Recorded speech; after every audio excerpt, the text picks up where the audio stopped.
আসসালামু আলাইকুম। বাংলা সংবাদে সবাইকে স্বাগত জানাচ্ছি। আমি চিন্তিয়া হক। শুরুতেই সংবাদ শিরোনাম। ভারতে বসে শেখ হাসিনা দেশের বিরুদ্ধে ষড়যন্ত্র করছেন বলছেন ফখরুল। এদিকে আওয়ামী লীগের আর ফেরার সুযোগ নেই বলেন হাসনাত আব্দুল্লাহ। জানাবো দেশের অবস্থা থেকে অনেকে আতঙ্কিত, এগুলো কি হচ্ছে বললেন মির্জা ফখরুল। জানিয়ে দেব হুটহাট সংঘর্ষ, বিক্ষোভ, আইন শৃঙ্খলা বাহিনীর সক্রিয়তা নিয়ে প্রশ্ন এবং সর্বশেষ জানাবো ইসকনকে নিষিদ্ধের দাবি ইসলামী ছাত্র আন্দোলনের। দর্শক শুনছিলেন সংবাদ শিরোনাম, এখন বিস্তারিত। ভারতে বসে শেখ হাসিনা দেশের বিরুদ্ধে ষড়যন্ত্র করছেন বলছেন ফারুক। বিএনপি চেয়ারপারসন উপদেষ্টা জয়নুল আবেদিন ফারুক বলেছেন, বিএনপির একজন রাজনৈতিক কর্মী হিসেবে আমি বলতে চাই, জনগণ গতকাল মঙ্গলবার থেকে বলা শুরু করেছে দেশের সব ষড়যন্ত্র শেখ হাসিনা হিন্দুস্তান থেকে বসে বসে করা শুরু করেছেন। শেখ হাসিনা বাংলাদেশের নেই, তবে তার প্রেতাত্মারা দেশে আবারও ষড়যন্ত্র শুরু করেছে। সম্প্রতি চট্টগ্রামের ঘটনা নিয়ে করে জয়নুল আবেদিন ফারুক বলেন, সামান্য একটি বিষয় নিয়ে চট্টগ্রামে আমার এক বন্ধুকে প্রাণ দিতে হয়েছে। আজ বাংলাদেশে কিছু সংখ্যক লোক এই বিষয়টা গুরুত্ব দিয়ে বাংলাদেশে অস্থিতিশীলতা সৃষ্টি করার প্রয়াস করছে। ভারতকে উদ্দেশ্য করে তিনি বলেন, কিসের ইঙ্গিত কিসের আলামত? সেদিন তো দেখিনি যেদিন আপনারা আমাদের মানুষকে কাঁটাতারে ঝুলিয়ে রেখেছিলেন, প্রতিদিন যখন মানুষকে হত্যা করে বাংলাদেশের লাশ ফেলেছিলেন, তিস্তার পানি কোনো দিনও দেননি, আমাদের ন্যায্য হিস্সা কখনোই দেননি। সেই দেশের মানুষের সামান্য একটি বিষয় নিয়ে আজ আপনার পররাষ্ট্র মন্ত্রণালয় বিবৃতি দেয়। বাংলাদেশে কেউ সাম্প্রদায়িকতা ও অস্থিরতা সৃষ্টি করুক, এটা আমরা চাই না, কিন্তু উস্কানি দিচ্ছে আপনার দেশে বসে থাকা শেখ হাসিনা। শেখ হাসিনা ও ভারতের উদ্দেশ্য করে বিএনপি চেয়ারপারসন উপদেষ্টা বলেন, তারা শেখ হাসিনার বিরুদ্ধে 500 এর অধিক মামলা রয়েছে। সেই মামলা বাংলাদেশের মানুষকে মানুষ হিসেবে গণ্য করতে না, বাংলাদেশের খাটে খাওয়া মানুষকে না খেয়ে মরার ষড়যন্ত্র করেছিলেন, বাংলাদেশকে অঙ্গরাজ্য বানানোর দৃঢ় চেষ্টা করেছিলেন। সেই শেখ হাসিনাকে আপনারা আবার বিনা পাসপোর্টে আশ্রয় দিয়ে এখন ইসকনের নামে বাংলাদেশে ষড়যন্ত্র করা শুরু করেছেন। ডক্টর ইউনূসকে উদ্দেশ্য করে জয়নুল আবেদিন ফারুক বলেন, আপনার ভয় নেই, দেশের 800 কোটি মানুষ আপনার সঙ্গে আছে। যারা আয়নাঘরে বন্দী ছিল, যেসব মায়ের বুক খালি হয়েছে, তাদের কথা স্মরণ করে আপনি জনপ্রতিনিধিদের হাতে ক্ষমতা হস্তান্তর করার বিষয়টি জরুরি ভিত্তিতে নজরে নেন। তা না হলে এই দেশে থাকা শেখ হাসিনার প্রেতাত্মারা আপনাকে অশান্তিতে নিয়ে বাংলাদেশের সুষ্ঠু নির্বাচন ধারাকে অব্যাহত করতে পারে বলে জনগণের মনে করছেন। আওয়ামী লীগের আর ফেরার সুযোগ নেই বললেন হাসনাত আব্দুল্লাহ। বৈষম্য বিরোধী ছাত্র আন্দোলনের আহ্বায়ক হাসনাত আব্দুল্লাহ বলেছেন, পৃথিবীতে এমন কোনো ইতিহাস নেই যে ফ্যাসিবাদের পতন হয়েছে এবং সেটা আবার ফিরে এসেছে। আওয়ামী লীগ যদি কখনো ফিরতো তাহলে শেখ হাসিনাকে দেশ ছেড়ে চলে যেতে হতো না। এছাড়া আওয়ামী লীগ বাংলাদেশে ফিরবে কি ফিরবে না সেটা চূড়ান্ত হয়ে গেছে গত 5 আগস্ট।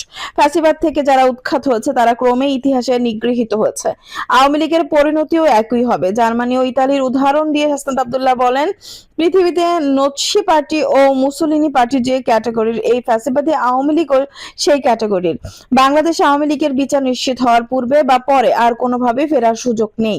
হাসনাত আব্দুল্লাহ বলেন, ফ্যাসিস্ট সরকারের দোসররা আবারও মাথা চাড়া দেওয়ার চেষ্টা করছে। আমরা চাই এই ফ্যাসিবাদ যেন অন্য কোনো ফর্মে পুনর্বসিত না হতে পারে। ফ্যাসিবাদের বিভিন্ন ফর্মে আসতে পারে। ফ্যাসিবাদ আপনার স্কুলেও থাকতে পারে, সমাজ কাঠামোতেও থাকতে পারে, অর্থনৈতিক কাঠামোতেও থাকতে পারে। ফ্যাসিবাদের পুনরুত্থান যেন আর কোথাও না হতে পারে, এ বিষয়ে আমাদের সবাইকে সচেতন থাকতে হবে। দেশের অবস্থা দেখে অনেকে আতঙ্কিত, এগুলো কি হচ্ছে বললেন মির্জা ফখরুল। পতিত স্বৈরাচার পেছন থেকে দেশ অস্থিতিশীল করার অপপ্রচেষ্টা আছে বলে অভিযোগ করেছেন বিএনপি মহাসচিব মির্জা ফখরুল ইসলাম আলমগীর। তিনি বলেন, আজ দেশের অবস্থা দেখে অনেকে আতঙ্কিত, উদ্বিগ্ন, এগুলো কি হচ্ছে? আসলে আপনাদের বুঝতে হবে, আমাদের সেই শত্রুরা যারা সামনে থেকে চলে গেছে, এখন তারা পেছন থেকে দেশকে আবার অস্থিতিশীল করে তুলছে। আমাদের সজাগ থেকে ধৈর্য ধরতে হবে। মঙ্গলবার রাজধানীর একটি হোটেলে Tarique Rahman politics and politicians contemporary Bangladesh শীর্ষ গ্রন্থের প্রকাশনা অনুষ্ঠানে তিনি এই অভিযোগ করেন।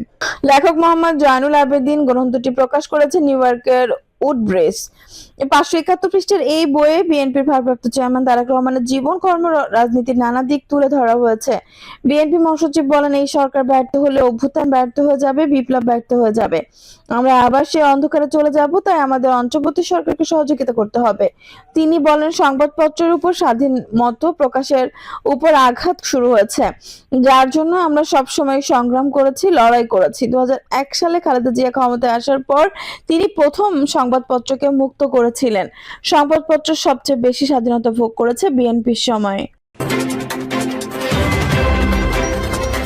হুটহাট সংঘর্ষ, বিক্ষোভ, আইনশৃঙ্খলা বাহিনীর সক্রিয়তা নিয়ে প্রশ্ন। নানা দাবি দেওয়া নিয়ে হুটহাট রাজপথে নামছে বিভিন্ন শ্রেণী পেশার মানুষ। এতে তৈরি হচ্ছে জনদুর্ভোগ। দাবি আদায় করতে গিয়ে পরিস্থিতি সহিংসতার রূপ নিচ্ছে। এতে তৈরি হচ্ছে জনভীতি। বিশেষ করে ঢাকায় রাজপথ দখল করে একের পর এক কর্মসূচি পালনে ঘন্টার পর ঘন্টা যানজটের দুর্ভোগ পোহাতে হচ্ছে। এর পাশাপাশি গাজীপুর ও আশুলিয়ায় শ্রমিক ঘন অঞ্চলে মহাসড়ক অবরোধের পরিস্থিতি থেকে নিস্তার পাওয়া যাচ্ছে না। সম্প্রতি নানা ইস্যুতে দ্বন্দ্ব, বিবাদ ও সংঘাতে জড়িয়েছেন ঢাকায় একাধিক নামী শিক্ষা প্রতিষ্ঠানের শিক্ষার্থীরা। এর আগে ব্যাটারি চালিত অটোরিকশা চালকরা দফায় দফায় রাজপথে অবরোধ করেন। উদ্ভূত পরিস্থিতি নিয়ন্ত্রণে দ্রুত কার্যকর পদক্ষেপ নেওয়ার বিষয়ে আইন শৃঙ্খলা বাহিনীর সক্রিয় ভূমিকা নিয়ে প্রশ্ন তুলেছেন অনেকে। ভুক্তভোগী ছাড়াও অপরাধ ও সমাজ বিশেষজ্ঞরা বলেছেন, জনশৃঙ্খলা ফেরাতে আরো কার্যকর পদক্ষেপ নিতে হবে। এর ব্যত্যয় হলে নৈরাজ্য মোকাবেলা করা কঠিন। এদিকে পরিস্থিতি নিয়ন্ত্রণে পুলিশের পক্ষ থেকে নাগরিকদের আরো দায়িত্বশীল আচরণের সহযোগিতা চাওয়া হয়। সমাজ ও অপরাধ বিশেষজ্ঞ ডক্টর তহিদুল হক সমকালকে বলেন, ঢাকায় নানা দাবি দেওয়াকে কেন্দ্র করে সহিংস ঘটনা ঘটছে। এটি মোকাবেলার জোরালো ভূমিকা দেখা যাচ্ছে। আইন শৃঙ্খলা রক্ষাকারী বাহিনী কোথাও সরব, আবার কোথাও নীরব। দিনক্ষণ ও স্থান ঘটনা দিয়েও বিশৃঙ্খলা পরিস্থিতি তৈরি করা হচ্ছে। নীতি নির্ধারণী পর্যায় থেকে কেউ কেউ এসবের ভেতর ইন্ধনের কথা বলেছেন। গোয়েন্দাদের খুঁজে বের করতে হবে ঘটনার পেছনেও কোনো ঘটনা রয়েছে কিনা। তিনি আরো বলেন, বিভিন্ন অধিকার কেন্দ্রিক আন্দোলন ও দাবি দেওয়া থাকতেই পারে, তবে আন্দোলন যৌক্তিক কাঠামোর মধ্যে থাকা বাঞ্ছনীয়। তবে উন্মাদনা ভালো ফল আনে না। এসবের বিরুদ্ধে জোরালো ও কঠোর বার্তা দেওয়া জরুরি। সংঘাত সহিংসতায় জড়ালে কারো পরিচয় মুখ্য নয়, যে হোক আইনি ব্যবস্থা গ্রহণ করতে হবে। আবার কেউ কেউ জনদুর্ভোগ ঘটিয়ে দাবি দেওয়া আদায় করার চেষ্টা করছে। সম্প্রতি ঢাকা কলেজে ও সিটি কলেজের শিক্ষার্থীদের মধ্যে দফায় দফায় সংঘর্ষ হয়। এছাড়া বাড্ডার ডক্টর মোহাম্মদুর রহমান মোল্লা কলেজের এক ছাত্র চিকিৎসা অবহেলায় মৃত্যুর অভিযোগ ঘিরে তুলকালাম ঘটনা ঘটে। 35টি কলেজের শিক্ষার্থীরা একাত্র হয়ে প্রথমে সরকারি শহীদ সোহরাওয়ার্দী কলেজ, সরকারি কবি নজরুল ইসলাম কলেজ এবং ঢাকা ন্যাশনাল একাডেমিক্যাল ইনস্টিটিউট হাসপাতাল ও কলেজে হামলা ভাঙচুর করে। পরে আগাম ঘোষণা দিয়ে সোমবার সোহরাওয়ার্দী কলেজ, কবি নজরুল কলেজে, মোল্লার কলেজে শিক্ষার্থীরা রক্তক্ষয়ী সংঘাতে জড়ান। লন্ডভন্ড করা হয়েছে মোল্লা কলেজ। এ ব্যাপারে মাহমুদুর রহমানের মোল্লা কলেজের অধ্যক্ষ মোহাম্মদ ওবায়দুল্লাহ নয়ন বলেন, অকল্পনীয় এই সংঘাতে ছাত্রদের কেউ ব্যবহার করছে কিনা নিশ্চয়ই গোয়েন্দা তা বের করবে। আগের দিন ঘোষণা দিয়ে আমাদের প্রতিষ্ঠানে হামলা হয়েছে, সব তছনছ করা হয়েছে। প্রশাসনকে বিষয়টি আগেভাগে জানানোর পরও সময় মতো কাঙ্ক্ষিত সহযোগিতা পাওয়া যায়নি। যখন সবকিছু শেষ হয়ে গেছে তখন আইন শৃঙ্খলা রক্ষাকারী হাজির হয়েছে। তিনি আরো বলেন, অনেক ছাত্র এখন সামান্য বিষয় নিয়ে উত্তেজিত হয়ে যাচ্ছে। তারা শিক্ষক ও অভিভাবকদের কথা শুনতে চায় না। আমরা মেসেজ দিয়ে, বিজ্ঞপ্তি দিয়ে বিষয়টি সামাল দেওয়ার কথা বলে ব্যর্থ হয়েছি। শহীদ সোহরাওয়ার্দী কলেজের অধ্যাপক ডক্টর কাকলি মুখোপাধ্যায় বলেন, ধীরে ধীরে শিক্ষক শিক্ষার্থী সম্পর্কে অনাস্থা তৈরি হচ্ছে। ছাত্রদের নিয়ন্ত্রণ করতে আমরা ব্যর্থ হয়েছি। এই ধরনের পরিস্থিতি এড়াতে ছাত্র, শিক্ষক, গণমাধ্যম সহ সবার ভূমিকা আছে। নিজের স্বার্থ একজনকে ছোট করতে সামাজিক যোগাযোগ মাধ্যমে যা কিছু লিখে দেওয়ার যে মনোবৃত্তি এখন থেকে বের করতে হবে, না পারলে ঘৃণা বাড়বে। তিনি কলেজের শিক্ষার্থীদের সংঘাত ছাড়াও সম্প্রতি বাংলাদেশ টেক্সটাইল বিশ্ববিদ্যালয়, বুটেক্স ও ঢাকা পলিটেকনিক্যাল ইনস্টিটিউটের লতিফ হলের শিক্ষার্থীরা সংঘর্ষে জড়িয়ে পড়েন। এতে পুরো এলাকা রণক্ষেত্রে পরিণত হয়। একই সঙ্গে কয়েকদিন ধরে ব্যাটারি চালিত অটোরিকশা চালক ও মালিকরা বিভিন্ন দাবি আদায় রাজধানীর বিভিন্ন এলাকায় ব্যাটারি চালিত যানবাহন বন্ধ, হাইকোর্টের আদেশে প্রত্যাহার দাবিতে ফের সড়ক অবরোধ করেন ব্যাটারি চালিত রিকশা চালকরা। পুলিশ সদর দপ্তরের মুখপাত্র এআইজি এনামুল হক সাগর বলেন, প্রত্যাশা থাকবে নাগরিক জীবনে বিপন্ন হোক এমন কোনো পরিস্থিতি যাতে না ঘটে। নগরবাসীকে বিপাকে ফেলে কারো কর্মসূচি প্রত্যাশিত নয়। গত 5 আগস্ট শেখ হাসিনার সরকার পতনের পর প্রথমে কিছুদিন বিভিন্ন শ্রেণী পেশার মানুষ প্রধান উপদেষ্টার বাসভবন এলাকার রাস্তায় অবস্থান নিয়ে বিক্ষোভ শুরু করে। সচিবালয়ে আনসার সদস্যদের বিক্ষোভ ব্যাপকভাবে সমালোচনায় আসে। এমন পরিস্থিতিতে 26 আগস্ট বাংলাদেশ সচিবালয় ও প্রধান উপদেষ্টার বাসভবন যমুনা যমুনার আশেপাশে যে কোনো ধরনের সভা সমাবেশ মিছিল শোভাযাত্রা ও বিক্ষোভ প্রদর্শন নিষিদ্ধ করা হয়। এরপরও রাজধানী সহ দেশের বিভিন্ন এলাকায় গুরুত্বপূর্ণ সড়ক মহাসড়ক অবরোধ করার দাবি দেওয়া জানানো হচ্ছে। ঘর থেকে বের হলে আকস্মিক বিপাকে পড়ছেন সাধারণ মানুষ। ঘন্টার পর ঘন্টা রাস্তায় যানজটে আটকা পড়ছেন তারা। রাস্তাঘাট বন্ধ করে অন্যদের জিম্মি করার মধ্য দিয়ে এসব অপ্রীতিকর ঘটনা দাবি আদায় বা চাপ প্রয়োগের কৌশল হিসেবে মনে করছেন অনেকে। ঢাকা মহানগর পুলিশের মুখপাত্র ডিসি তালেবুর রহমান বলেন, সবাইকে ধৈর্যশীল ও সহনশীল আচরণ করতে হবে। কোনো দাবি থাকলে যথাযথ কর্তৃপক্ষের কাছে সঠিক মাধ্যমে উপস্থাপন করা যেতে পারে। চলমান পরিস্থিতি পুলিশ আইনের প্রতি যত্নশীল হয়েই দায়িত্ব পালন করছে। ইসকানকে নিষিদ্ধের দাবি ইসলামী ছাত্র আন্দোলনের। আন্তর্জাতিক কৃষ্ণ ভাবনামৃত সংঘকে নিষিদ্ধ করার দাবি জানিয়েছে ইসলামী ছাত্র আন্দোলন বাংলাদেশ। সংগঠনের বৈঠকে এ দাবি জানান ইসলামী ছাত্র আন্দোলনের কেন্দ্রীয় সভাপতি নূর বশর আজিজি। তিনি বলেন, আমরা ফ্যাসিবাদ বিরোধী সংগ্রামে ধর্ম বর্ণ নির্বিশেষে এক হয়ে লড়াই করেছি। গণবিপ্লব পরবর্তী সময়েও হিন্দুদের সর্বোচ্চ ধর্মীয় উৎসবের মুসলিম ধর্মাবলম্বীরা সর্বোচ্চ নিরাপত্তা প্রদান করে ধর্মীয় সম্প্রীতির এক উজ্জ্বল দৃষ্টান্ত স্থাপন করেছে।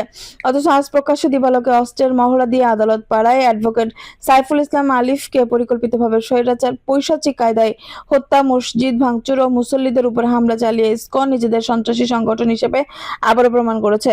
অনতিবিলম্বে সন্ত্রাসী সহায়ক কার্যক্রম ও হত্যাকাণ্ডে জড়িত সকল খুনিদের দ্রুত নির্বাচন ও সর্বোচ্চ শাস্তির আওতায় আনতে হবে। অন্যথায় যে কোনো অনাকাঙ্ক্ষিত পরিস্থিতির জন্য সরকার দায়ী থাকবে। তিনি আরো বলেন, ক্ষমতালিপ্সুদের আধিপত্য বিস্তারের চেষ্টা প্রতিহত করতে ও সাম্প্রদায়িক সম্প্রীতি রক্ষার জাতীয় ঐক্যের বিকল্প নেই। এমত অবস্থায় সন্ত্রাসবাদীরা যেন আমাদের সে গৌরব ধ্বংস করতে না পারে সে বিষয়ে দেশের ছাত্র জনতাকে সজাগ থেকে ঐক্যবদ্ধ ভূমিকা পালন করতে হবে। পতিত ফ্যাসিস্ট এই দেশবাসীদের সকল চক্রান্ত এবং পাতানো ফাঁদের ব্যাপারে সতর্ক থাকতে হবে। দর্শক, এই ছিল এখনকার সর্বশেষ সংবাদ। নিউজটি ভালো লাগলে অবশ্যই একটা লাইক দিন, কমেন্ট আপনার মূল্যবান মতামত জানান। সবসময় আমাদের পাশে থাকতে সাবস্ক্রাইব করে বেল বাটনটি অন করে রাখুন। ধন্যবাদ।